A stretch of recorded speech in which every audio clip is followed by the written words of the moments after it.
রথের রশিতে পড়ল টান। প্রতি বছরের মতন এবারও মাসির বাড়ি যাচ্ছেন জগন্নাথ, বলরাম ও সুভদ্রা। নমস্কার, আপনারা দেখছেন কলকাতা দর্পণ।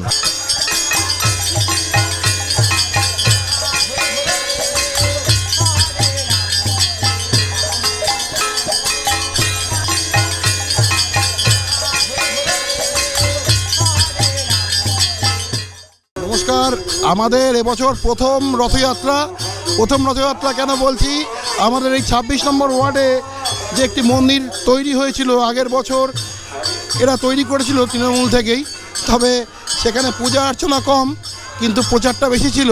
এত বৃষ্টির পরেও এত লোক, আপনাদের প্রথম রথযাত্রা কেমন লাগছে আপনার? দেখুন, রথযাত্রা হিসাবে দেখতে পাই সনাতনী মানুষরা রাস্তায় নেমেছে আজকে স্বতঃস্ফূর্তভাবে। এই যে সনাতনী মানুষের ভিড়, এই ভিড়কে এতদিন ধরে তৃণমূল কংগ্রেস আটকে রেখেছিল। মন্দির বানিয়েছিল শুধুমাত্র একটা শো আপের জন্য, সেখানে ভক্তি শ্রদ্ধার কোনো জায়গা ছিল না। দেখলেন না, কীর্তন শিল্পী যিনি ছিলেন, কীর্তনের আড়ালে তোলাবাজি, তার বর আজকে জেলে, আর কীর্তন শিল্পী কোথায় পালিয়ে গেছে কেউ জানে না। তো আমরা বলছি যে ভক্তি করতে হলে মানুষের মধ্যে ভগবান লুকিয়ে থাকে। মানুষের সেবা করলেই নারায়ণের সেবা হয়। মানুষের সেবা করতে হবে। আমরা এই মানুষের সেবায় ব্রতী হয়েছি। আর এই বছর প্রভু শ্রী জগন্নাথ দেবের ইচ্ছায় আমরা এই রথযাত্রা করছি প্রথম বছর ২৬ নম্বর ওয়ার্ডে। তো বলতে গেলে ২০২৬-এর ২৬ নম্বর ওয়ার্ডে প্রথম রথযাত্রা। একদম ২০২৬-এ ২৬ নম্বর ওয়ার্ডে প্রথম রথযাত্রা করছি। এটা আমাদের পরম সৌভাগ্য, প্রভুর কৃপা যে আমাদেরকে এই রথযাত্রা করার জন্য আমাদের সৌভাগ্য হয়েছে। উনি সেই কৃপা দৃষ্টি দিয়েছেন আমাদের দিকে। আচ্ছা, এই যে প্রথম রথযাত্রা, সেখানে এত লোক, এত মানুষের ভিড়, সেটা কেমন লাগছে? খুবই ভালো লাগছে, স্বতঃস্ফূর্ত মানুষের ভিড়। এই সনাতনীর ভিড়ই তো আমরা দেখতে চাই, যে সনাতনীরা জাগ্রত হচ্ছে, সনাতনীরা রাস্তায় নামছে। এই যে ভিড় দেখছেন, এটা কিন্তু কোনো ওই খাবারের জন্য ভিড় নয়। এই যে ভিড়টা, এটা ভক্তির ভিড়। প্রভু জগন্নাথ দেবকে দেখতে এই যে ভিড়টা হয়েছে, তার রথের রশি টানতে যে ভিড় হয়েছে, এই ভিড় কিন্তু সাধারণ মানুষ মন থেকে স্বতঃস্ফূর্তভাবে এসেছে।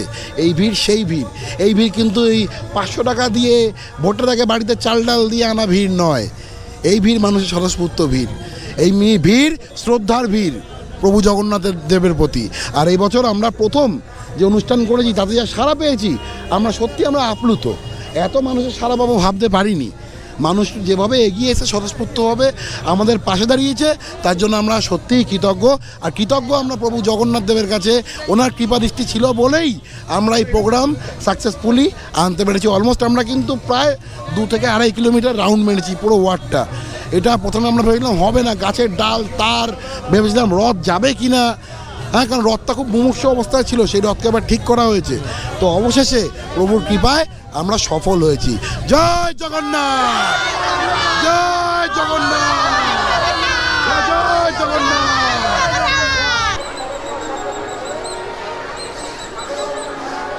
জনতা জনার্দন, আপনারাই হচ্ছেন ভগবান, আর আপনাদের সব সেবায় নিবেদিত।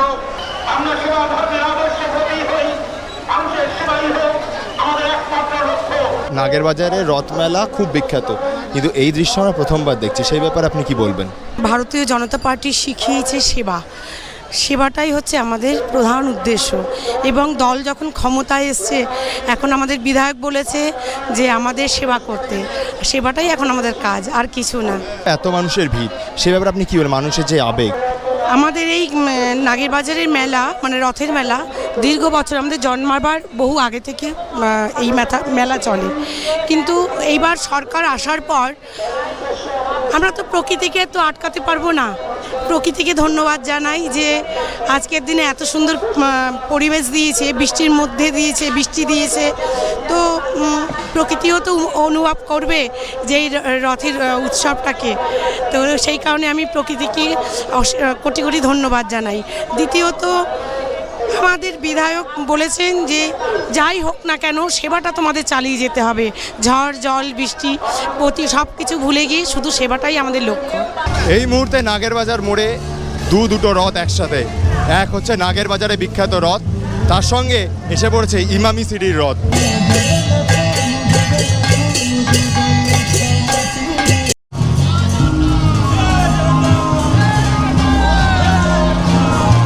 আমার সাথে আছে এই মুহূর্তে ইমামি সিটির উদ্যোক্তারা। আচ্ছা, এটা আপনাদের কত নম্বর মানে রথযাত্রা? এটা আমাদের নিজেদের বাড়ির পুজো, এটা আমাদের 3 বছর হচ্ছে এই বছর। আচ্ছা, এই যে 3 বছর হচ্ছে বাড়ির পুজো এত বড় করে, কি আপনাকে ইন্সপায়ার করছে এটার জন্য? এটা আমাদের ভালো লাগতো প্রভুকে পুজো করতে, প্রভুর আরাধনা করতে, তো সেই ইন্সপিরেশনেই আমরা জিনিসটা শুরু করেছি।